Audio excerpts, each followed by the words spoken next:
வந்து அவங்களுடைய கட்சி நடத்துறதுல கொள்கை இல்லை, எதுவும் இல்லை. ஆனால் கேள்வி கேட்கறது நாங்கள் சொன்னனால, நாங்கள் ஹைப் கொடுத்தனால தான் வந்து இவங்க வந்து 2000 ரூபா வசதி கொடுத்துருக்காங்க, அதையும் நீங்கள் வாங்கிக்கிங்கன்னு வெக்கமில்லாமல் சொல்கிறாரு. அவருடைய கூட்டத்தில் அவங்களுடைய தொண்டர்களுக்கு ஏதாவது வழிமுறை சொல்லி கொடுத்து அவங்க சீரமைப்பு பண்ணாங்க அப்படின்னா நல்லது. நம்ம முத்துவேல் கருணாநிதி ஸ்டாலின் அவர்கள், தமிழ்நாடு முதல்வர் அவர்கள், இவங்க எப்படி உரிமை தொகையை முடக்க போகிறார்கள் என்பதை முன்கூட்டியே கணித்து 3 மாதங்களுக்கான அந்த உரிமை தொகையையும் கொடுத்து, மேலும் பாத்தீங்க அப்படின்னா கோடை விடுமுறைக்காக இந்த 2 மாத போனஸ்ன்னு சொல்லி கொடுத்துருக்காங்க. ஏன்னா இவங்க உரிமை தொகையை நிறுத்தி அதன் மூலம் இவங்க அரசியல் பண்ணலான்னு பார்த்தாங்க. அது எல்லாத்தையும் நவுத்து போன பட்டாசாக ஆக்கியிருக்காங்க நம்மளுடைய முதல்வர் அவர். மக்களுக்கு இதை தருவோம் அதை தருவோம், நீங்க வாங்க, நீங்க எல்லாருமே விஜய், ஃபினிக்ஸ் விஜய்ங்கிறது, அருண் விஜய்ங்கிறது, புஷி விஜய்ங்கிறது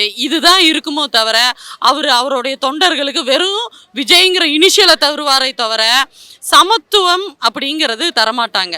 சமத்துவம் அப்படிங்கிறது பாலின சமத்துவம்னு ஒன்று இருக்குது, பொருளாதார சமத்துவம்னு இருக்குது. இது எல்லாத்தையும் கொண்டு வரணும் அப்படின்னா அந்த கட்சிக்கு கொள்கை இருக்கணும். அப்படி இருந்தாலொழிய இல்லாத ஒரு கட்சி இங்கே இயங்க முடியாது.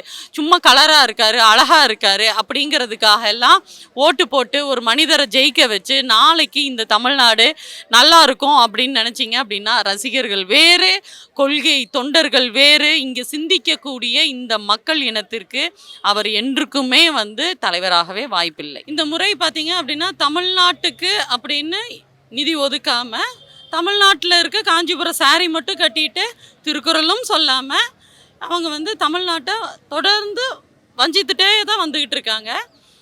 அவங்களுக்கு வந்து எப்பவும் திருக்குறள் சொல்கிறாங்க, இவங்களுக்கு நம்ம தமிழ்நாட்டுக்கு நிதி ஒதுக்கலை அப்படிங்கிறத மீண்டும் மீண்டும் சொல்கிறோங்கிறத கொஞ்சமாவது இந்த தடவை உரைச்சி திருக்குறளை சொல்கிறதையும் நிறுத்தியிருக்காங்க. அவங்க சொல்கிறது அதுக்கு இழுக்காக தான் இருக்கும். அதை வரவேற்கக்கூடிய ஒரு விஷயமாக தான் நம்ம பார்க்குறோம். ஏன்னா நம்ம நிதி ஒதுக்குவது அப்படிங்கிறது பொருளாதார சமத்துவம் தான் நம்மளுடைய திராவிடத்தோடைய உற்று நோக்கக்கூடிய ஒரு விஷயம்.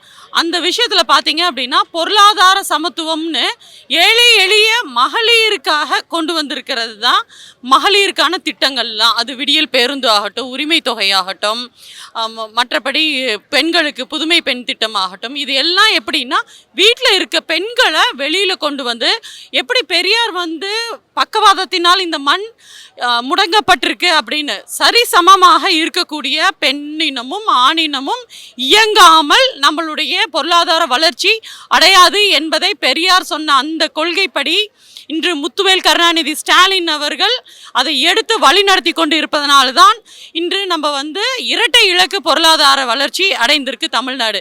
அதற்கு இந்த திட்டங்கள் மிகவும் முக்கியமான திட்டங்களாக அமைந்திருக்கு. இந்த வளர்ச்சியின் மூலம் நாம் இதுக்கு மேலேயும் நம்ம உரிமை தொகையை உயர்த்தி கொடுப்பதற்கு நல்ல ஒரு வாய்ப்பாக அமைந்திருக்கு.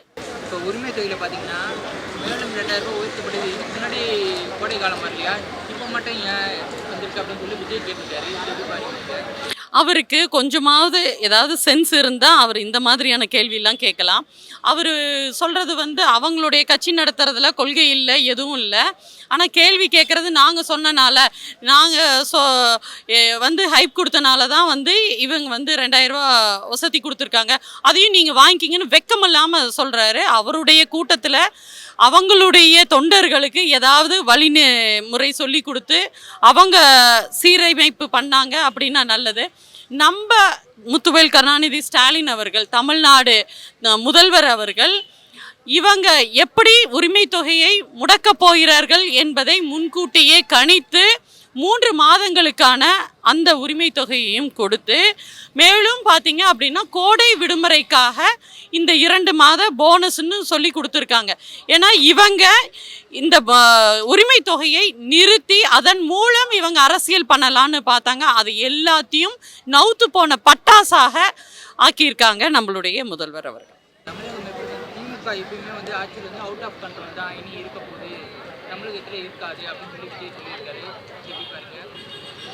தமிழ்நாட்டில் அப்படின்னாலே அது திராவிடம் தான். திராவிடம் அல்லாது இந்த தாவேக்கான்னு நீ வேற எதையாவது ஒரு பேரை தாளை வச்சுக்கிட்டிங்கனாலும் அது இனிமேல் எடுபடவே எடுபடாது. தமிழ்நாட்டுக்கு அப்படின்னா அது திராவிடம் சார்ந்த மண்ணு தான், இது பெரியார் மண்ணு தான். இந்த மண்ணை தாண்டி இந்த மண்ணுக்குள்ளார நீங்கள் அரசியல் பண்ணணும் அப்படின்னா அது திராவிடத்தை வச்சு தான் நீங்கள் அரசியல் பண்ணணும். இந்த மண்ணை தாண்டி நீங்கள் போய் வேறு எங்கேயாவது கேரளாவில் நீங்கள் பண்ணுறதுனா உங்கள் ரசிகர்கள் இருக்கிறாங்க அப்படின்னா நீங்கள் அங்கே பண்ணிக்கலாம்.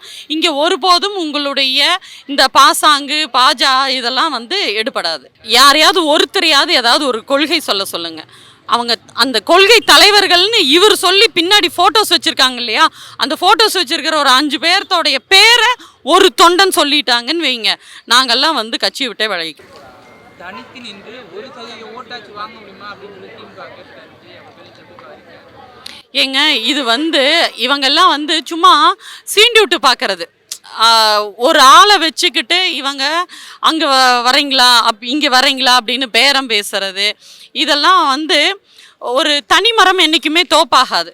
இது வந்து திராவிட மண்ணுங்கிறது வந்து நம்ம ரொம்ப சீரமைத்து தந்தை பெரியார் அவர்கள் அப்போ காமராஜர் நின்னப்ப அறிஞர் அண்ணா அவர்கள் ஆதரித்து நம்ம தமிழர் யாருக்கு மக்களுக்கு நன்மை செய்வாங்க அப்படிங்கிறது தெரிந்து ஒரு நாகரீக அரசியல் போக்கு தொடர்ந்து இருந்து வந்தது.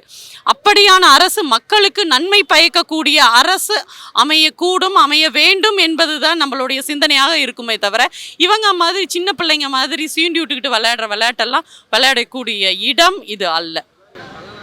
டி.கே. வாசன் அவர்களும் சொல்றாரு, உரிமை தொகை வந்து வெறும் மாயை தான், இது 3 மாசம் தான் கொடுப்பாங்க, அதுக்கப்புறம் கொடுக்க மாட்டாங்க, திமுக ஆட்சி பொய்யான ஆட்சி. இல்லை இது வந்து பார்த்தீங்க அப்படின்னா இது 5 ஆண்டு காலம் நம்ம வந்து உரிமை தொகை கொடுத்து முடிச்சாச்சு. இதுக்கப்புறம் வந்து ஒரு மாயை காணல் நீர் அப்படின்னு சொல்கிறதெல்லாம் இங்கே எடுபடாது. ஒவ்வொரு மகளிரும் இப்போ இன்றைக்கி பார்த்தீங்க அப்படின்னா பேங்க்குக்கு போகிறோம், அங்கே இருக்கப்போ ஒரு லேடி சொல்கிறாங்க, எப்படி 3rd term ஃபீஸ் கட்ட போகிறோம்னு தவிச்சுக்கிட்டு இந்த நேரத்தில் இவர் கொடுத்தது இன்றைக்கி என் பையனுக்கு 3rd term ஃபீஸ் கட்டிட முடியும் அப்படிங்கிறாங்க. ஒரு பஸ் ஸ்டாப்பில் இருக்கிற பெண்மணி சொல்கிறாங்க, இது வரைக்கும் வந்து நாங்கள் வந்து ஒரு விசேஷத்துக்கு போகிறதுக்கு கூட காசு இருக்காது, அந்த பேருந்து விடியல் பேருந்துனால தான் இன்றைக்கி விசேஷத்துக்கு கூட நாங்கள் போயிட்டு வரோம். வீட்டில் அவ்வளோ கடுமையான கணவர் இழந்த அந்த பெண்மணி அவங்க அவ்வளோ கஷ்டத்தை சொல்கிறாங்க. இதெல்லாம் உணரக்கூடிய தலைவர்கள் இவங்க கிடையாது. இதை உணர்ந்த ஒரே தாயுமானவர் முத்துவேல் கருணாநிதி ஸ்டாலின் அவர்கள். தோல்வி பயத்தில் தான் இந்த மாதிரி திட்டங்கள்லாம் அறிவிக்கிறாங்கன்னு சொல்லி எடப்பாடி திமுக ஆட்சி அமைத்த முதல் நாளிலிருந்து முதல் கையெழுத்தில் இருந்து பெண்களுக்கு சமத்துவம் கொடுத்துக்கிட்டு பெண்களுக்கு பொருளாதார விடுதலை கொடுத்து பெண்களும் சமமாக இன்று இயங்கியதனால்தான் தமிழ்நாடு எல்லா துறைகளிலும் சிறந்து விளங்குகின்றது என்பதை அறிந்த தலைவர் முத்துவேல் கருணாநிதி ஸ்டாலின். இவங்க வேணா பெணாத்திக்கிட்டு இருக்கலாம், அதுக்கெல்லாம் அடிபணியாதது இந்த திமுக அரசு கிடையாது. இவங்க திரும்ப இவங்க சொல்ல வேண்டியது Stalin is more dangerous than Kalaignar Karunanidhi.